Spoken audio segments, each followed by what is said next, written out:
Hello friends, good morning all of you.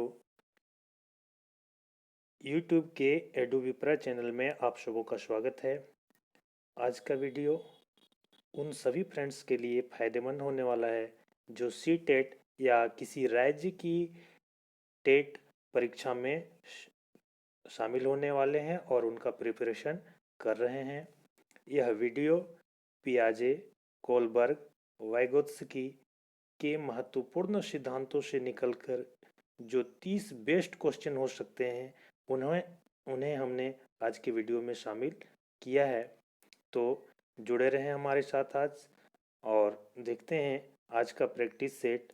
और video शुरू करने से पहले मैं आप सबसे यह कहना चाहता हूं कि आपने यदि इस चैनल को सब्सक्राइब नहीं किया है तो सबसे पहले आप सब्सक्राइब कर लें ताकि आने वाले वीडियोज़ के नोटिफिकेशन आप तक पहुंचते रहें। तो चलिए शुरू करते हैं आज का पहला प्रश्न और देखते हैं। पहला प्रश्न है, पियाजे ने बच्चों के नैतिक विकास की कितनी अवस्थाओं की पहचान की है? पियाजे का संज्ञानात्मक सिद्धांत के अंतर्गत उन्होंने नैतिक विकास की कितनी अवस्थाओं की पहचान की है? ऑप्शन है ए 1, बी 2, सी 3, डी 4। तो उन्होंने इसका सही उत्तर है ऑप्शन डी 4। पियाजे ने नैतिक विकास की 4 अवस्थाओं का पहचान किया है और ये अवस्थाएं हैं संवेदी गति अवस्था, पूर्व संक्रियात्मक अवस्था, मूर्त प्रचालन की अवस्था, औपचारिक संक्रिया की अवस्था। तो इसको ध्यान में रखें। अगला प्रश्न है, निम्न में से किसने नैतिक वृद्धि की अवस्थाओं की अवधारणा प्रस्तुत की है? ऑप्शन है ए कोलबर्ग, बी पियाजे, सी एरिक्सन, डी स्किनर। तो इसका सही उत्तर है ऑप्शन ए कोलबर्ग। कोलबर्ग ने नैतिक वृद्धि की अवस्थाओं की अवधारणा का संपादन किया है, उसका प्रतिपादन कोलबर्ग ने किया है। दोस्तों, पियाजे, कोलबर्ग और वाइगोत्स्की के सिद्धांत से संबंधित जो प्रश्न बनते हैं उसमें प्रत्येक टेट की परीक्षाएं जो होती हैं उसमें मैं अनुभव के आधार पर कह सकता हूं कि 3 से 4 प्रश्न आपके अवश्य रहेंगे। इनसे संबंधित प्रश्नों की प्रकृति घुमा फिरा कर पूछी जा सकती है, परंतु आपको विचलित नहीं होना है। जो मूल अवधारणा है, जो मेन कॉन्सेप्ट है, उसको पकड़कर चलना है। तो इसे ध्यान में रखें और जो प्रैक्टिस सेट आते हैं जितना ज़्यादा हल करेंगे उतना ज़्यादा आपका कॉन्सेप्ट क्लियर होगा, कॉन्फिडेंस आएगा। तो चलिए देखते हैं आज का तीसरा प्रश्न। निम्न में से कौन संज्ञानात्मक विकास का तत्व है? ऑप्शन है ए चिंतन, बी तर्कना, सी समस्या समाधान, डी उपरोक्त सभी। तो इसका सही उत्तर है ऑप्शन डी उपरोक्त सभी। यहाँ संज्ञानात्मक विकास के तत्व को यदि देखें जिसका संपादन, जिसका प्रतिपादन जीन पियाजे ने किया था और उसकी अनुक्रियाएं हैं ये चिंतन, तर्कना, समस्या समाधान या बुद्धि, सीखना, निर्णय, संवेदन, विस्मरण, ध्यान, कल्पना, प्रत्यक्षीकरण, रुचि, भाषा, ये सभी संज्ञानात्मक विकास के तत्व हैं। देखते हैं आज का अगला प्रश्न। संज्ञानात्मक विकास का अर्थ है, ऑप्शन है ये संवेदी सूचनाओं को ग्रहण करना, बी संवेदी सूचनाओं पर चिंतन एवं कर्मिक क्रिया करना, सी समस्याओं का समाधान करना, डी उपरोक्त सभी। तो इसका सही उत्तर है ऑप्शन डी, यानी उपरोक्त चारों विकल्प पूर्णतः सत्य हैं और ये सभी संज्ञानात्मक विकास के तात्पर्य को स्पष्ट करते हैं। समस्या समाधान हो या संवेदी सूचनाओं पर चिंतन करना, उस पर फिर प्रतिक्रिया कर्मिक जो एक सीक्वेंस में कार्य करना और संवेदी सूचनाओं को ग्रहण करना। तो ये सभी संज्ञानात्मक विकास के ही अर्थ हैं। अगला प्रश्न है, संज्ञानात्मक विकास एक जैविक संरचनात्मक क्रिया तथा अंतःक्रियावादी विचारधारा है, यह कथन किसका है? इसका ऑप्शन है ए जीन पियाजे, बी वाइगोत्स्की, सी जे.एस. ब्रूनर, डी इनमें से कोई नहीं। तो इसका उत्तर हम लोग देखते हैं।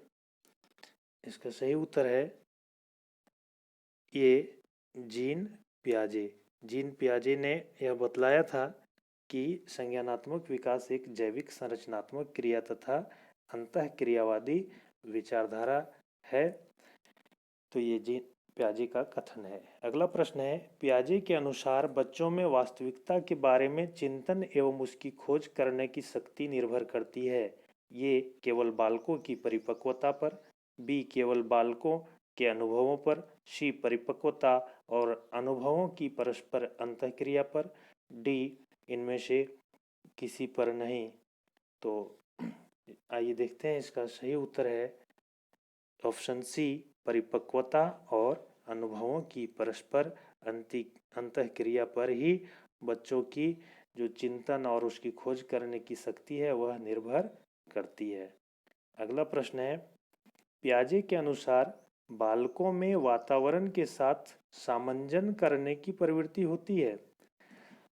ऑप्शन है ए जन्मजात, बी अर्जित, सी शिक्षण से प्राप्त, डी आकस्मिक। तो इसका सही उत्तर है ऑप्शन ए अर्थात जन्मजात। यानी पियाजे के अनुसार वातावरण के साथ सामंजन करने, एडजस्टमेंट यानी समायोजन करने की जो प्रवृत्ति होती है, जो आदत होती है, उसका विकास वो जन्मजात ही यह गुण बच्चे प्राप्त करते हैं अपने माता पिता से। अगला प्रश्न है, कोई शिशु किसी अपने निकट पड़ी हुई वस्तु को उठाकर अपने मुंह में डाल लेता है तो यह क्रिया कहलाती है। ऑप्शन ए समायोजन, बी आत्मसातीकरण, सी संप्रत्यय, डी साम्यन। तो इसका सही उत्तर है ऑप्शन बी आत्मसातीकरण। अगला प्रश्न है, आरंभ में कोई शिशु बिल्ली को एक खिलौना समझकर खेलता है। जब उसे पता चलता है कि यह काटती भी है तो वह उससे भी डरने लगता है। बालक के व्यवहार में यह परिवर्तन किस अनुक्रिया का द्योतक है। ऑप्शन ए समायोजन, बी आत्मसातीकरण, सी साम्यन, डी संरक्षण। तो आइए देखते हैं, इसका सही उत्तर है ऑप्शन ए समायोजन। अगला प्रश्न है, यदि कोई बालक के समक्ष ऐसी कोई समस्या आती है जिसका पूर्व अनुभव उसे नहीं है, इससे उसमें संज्ञानात्मक असंतुलन आ जाता है। पियाजे के अनुसार बालक संतुलन के लिए निम्न में से क्या करता है। ऑप्शन ए पूर्व मानसिक क्रियाओं को आत्मसात करता है, बी नई परिस्थिति के साथ अपने आप को समायोजित करने का प्रयास करता है, सी ये तथा बी दोनों, डी इनमें से कोई नहीं। तो आइए देखते हैं, इसका सही उत्तर है ऑप्शन सी अर्थात ए तथा बी दोनों ही कथन जो हैं वो सही हैं। अगला प्रश्न है, बालकों द्वारा वातावरण में परिवर्तन तथा स्थिरता को समझने एवं वस्तुओं को रंग रूप के आधार पर वर्गीकृत करने की क्षमता को पियाजे ने बालकों को कौन सा गुण कहा है। ऑप्शन है ए आत्मसातीकरण, बी संरक्षण, सी साम्य धारण, डी स्कीम्स। तो इसका सही उत्तर है ऑप्शन बी संरक्षण। अगला प्रश्न है, पियाजे के अनुसार बालक किस अवस्था में प्रयास एवं त्रुटि विधि से सीखने का प्रयास करता है। पियाजे की यह काफ़ी प्रसिद्ध विधि है और यह किस आयु अवस्था वाले बच्चों में देखने को मिलता है। तो ऑप्शन है ए 1 से 1.5 वर्ष, बी 2 से 3 वर्ष, सी 3 से 4 वर्ष, डी 5 से 6 वर्ष। तो इसका सही उत्तर है ऑप्शन ए 1 से 1.5 वर्ष की अवस्था में बच्चे प्रयास एवं त्रुटि विधि से, भूल एवं प्रयत्न विधि से सीखने का प्रयास करते हैं।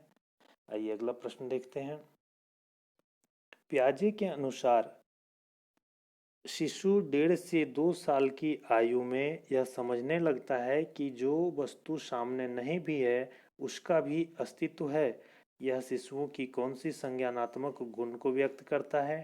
ऑप्शन है ए वस्तु य अस्थायित्व गुण, ऑप्शन बी वस्तु अस्थायित्व गुण, सी प्रतिवर्त गुण, डी अनुवर्त क्रिया।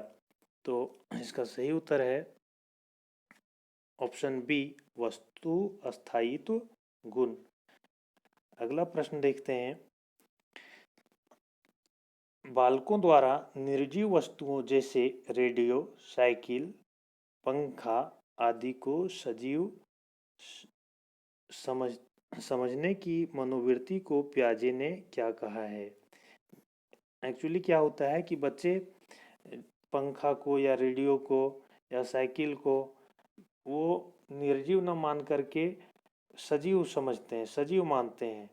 तो ये जो मनोवृत्ति है उन बच्चों की, वह उसको पियाजे ने क्या कहा है, क्या नाम दिया है? तो ऑप्शन ये है सादृश्यता, बी संकेत, सी जीववाद, डी संप्रत्यय। और इसका सही उत्तर है ऑप्शन सी जीववाद। यानी जीववाद की जो विचारधारा है, जीववाद का जो सिद्धांत है, उसके अनुसार बच्चे रेडियो, साइकिल, पंखा आदि जो यंत्र हैं उन्हें वे सजीव समझते हैं।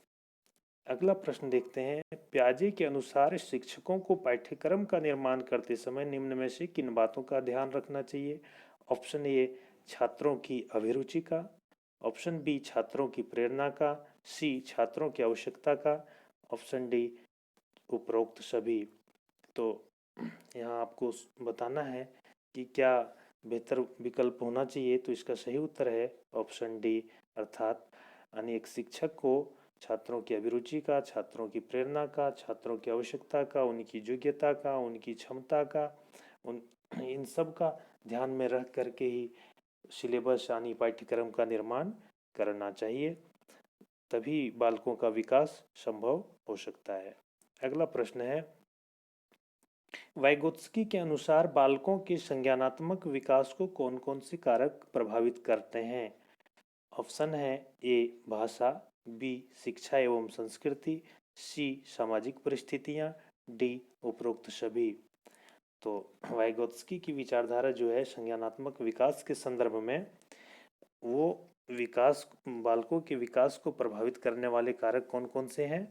तो इसका सही उत्तर है ऑप्शन डी, अर्थात उपरोक्त सभी कारक, यानी भाषा, शिक्षा, संस्कृति और सामाजिक दशाएं, सामाजिक स्थितियां जो हैं वो बालकों के विकास को प्रभावित करने वाले प्रमुख कारक हैं वाइगोत्स्की के अनुसार। अगला प्रश्न देखते हैं, निम्न में से किस मनोवैज्ञानिक के संज्ञानात्मक सिद्धांत को सामाजिक सांस्कृतिक सिद्धांत भी कहा जाता है? ऑप्शन है ए जीन पियाजे, बी वाइगोत्स्की, सी जे.एस. ब्रूनर, डी इनमें से कोई नहीं।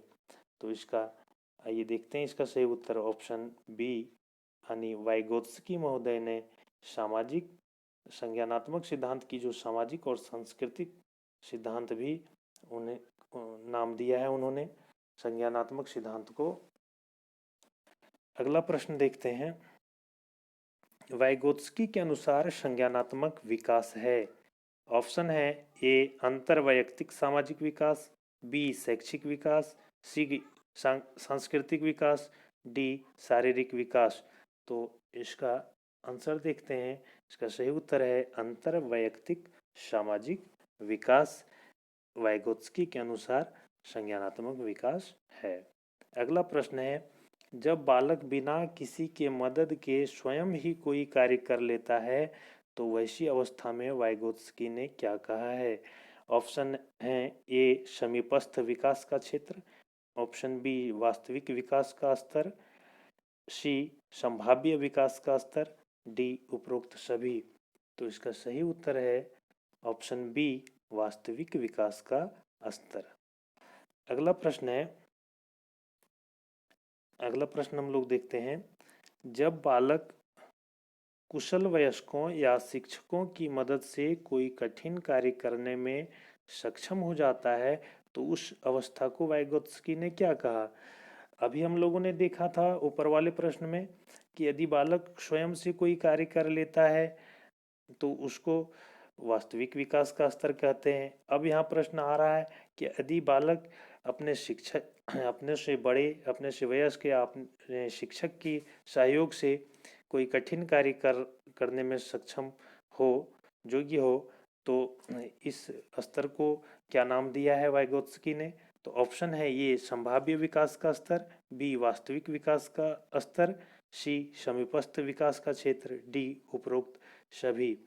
तो इसका सही उत्तर है ऑप्शन ए संभाव्य विकास का स्तर। अगला प्रश्न देखते हैं। जब बालक कोई कार्य स्वयं कर लेता है तथा कुछ कठिन कार्य कुशल शिक्षकों एवं अभिभावकों की मदद से करने में सक्षम हो जाता है, इन दोनों अवस्थाओं के बीच बच्चे जो संक्रियात्मक चिंतन करते हैं उस अवस्था को वाइगोत्स्की ने क्या कहा है?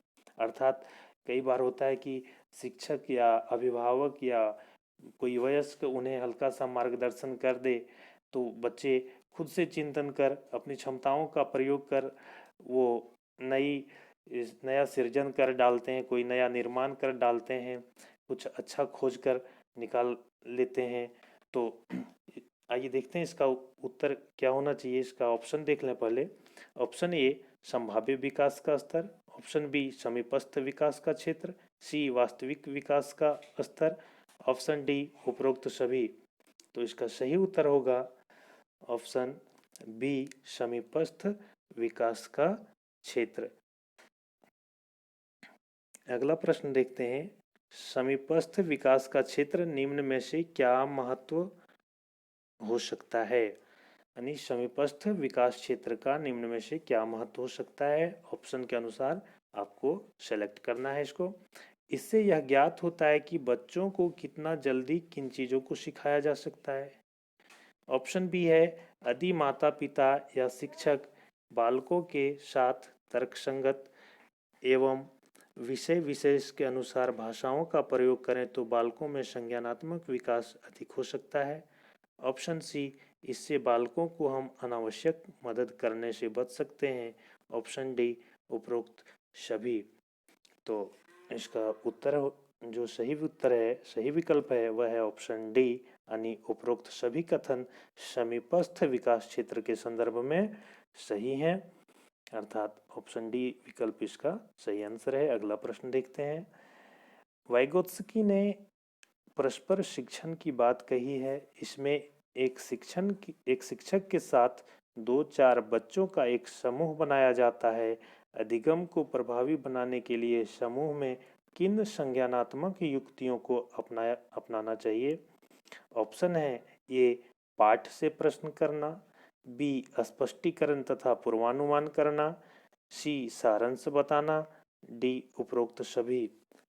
तो आप इसका आंसर दें कि क्या सही आंसर हो सकता है। तो इसका सही उत्तर है ऑप्शन डी, यानी उपरोक्त सभी। यानी पाठ से भी प्रश्न पूछने चाहिए, पूर्वानुमान भी लिए जाने चाहिए बच्चों से, और क्यों तथा कैसे लगा करके उनसे स्पष्टीकरण भी लेने चाहिए, और निष्कर्ष भी पूछे कहने को प्रेरित करना चाहिए।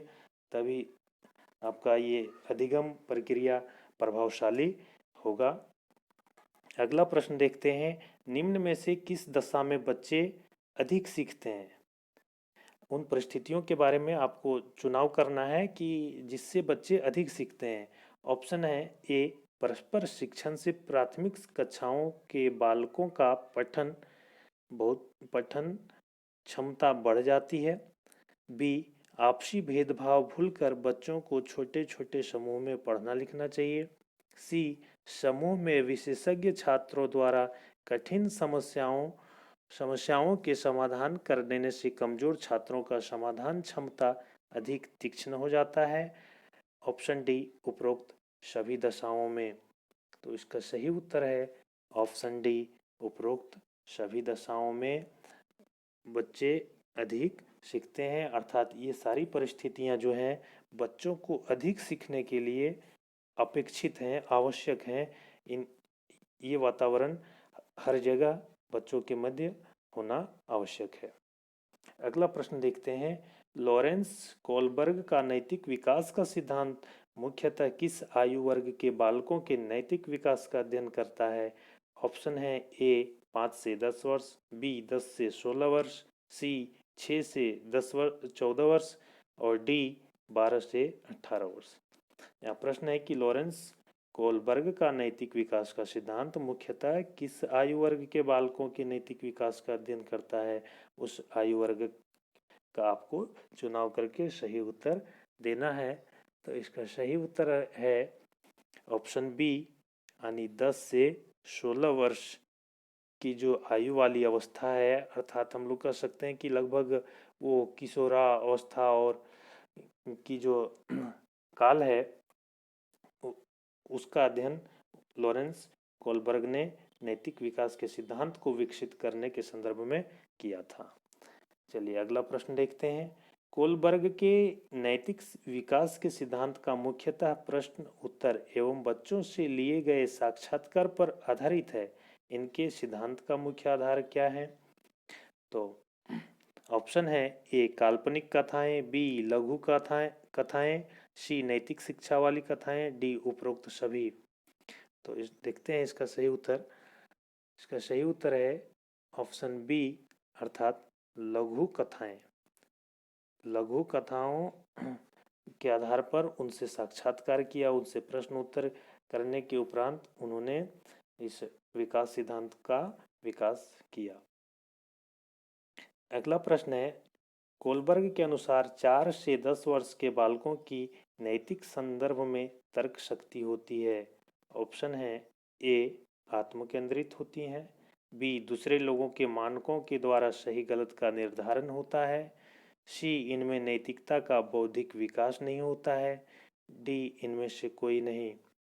तो इसका सही उत्तर है ऑप्शन बी, यानी दूसरे लोगों के मानकों के द्वारा सही गलत का निर्धारण होता है। अगला प्रश्न है, कोलबर्ग के अनुसार 4 से 10 वर्ष की आयु में नैतिक गुण उपस्थित होते हैं। ऑप्शन है ए दंड नहीं मिले इसलिए माता पिता का सम्मान करना, बी शारीरिक दंड से दूर रहने के लिए मजबूत अभिप्रेरणा का होना, सी कार्य के भौतिक परिणामों के आधार पर अच्छे बुरे का ज्ञान होना, डी उपरोक्त सभी नैतिक गुणों की उपस्थिति होती है। तो इसका सही उत्तर है ऑप्शन डी, यानी इन सभी परिस्थितियों का होना अनिवार्य है। अगला प्रश्न है, कोलबर्ग के नैतिक विकास के सिद्धांत के अनुसार किस स्तर के बच्चे एक नैतिक मानदंडों के आधार पर अच्छे बुरे का निर्धारण करते हैं। ऑप्शन है ए उत्तर रूढ़िगत नैतिकता का स्तर, बी रूढ़िगत नैतिकता का स्तर, सी पूर्व बढ़गत नैतिकता का स्तर और डी इनमें से कोई नहीं। तो इसका सही उत्तर है ऑप्शन बी, रूढ़िगत नैतिकता का स्तर ही नैतिक विकास के सिद्धांत के अनुसार बच्चे के नैतिक मानदंडों के आधार पर अच्छे और बुरे का निर्धारण करते हैं। अगला प्रश्न देखते हैं, जो आज का अंतिम प्रश्न है। शिशु 2 से 4 वर्ष की अवस्था में वस्तुओं के नाम को जानने लगता है तथा उसके बारे में चिंतन करने लगता है। पियाजे के अनुसार यह अवस्था है ऑप्शन ए पूर्व संप्रत्यात्मक अवस्था, बी वृत्तीय प्रतिक्रिया की अवस्था, सी प्रतिवर्त क्रिया की अवस्था, डी संवेदी पेशीय अवस्था। तो आइए देखते हैं इसका सही उत्तर।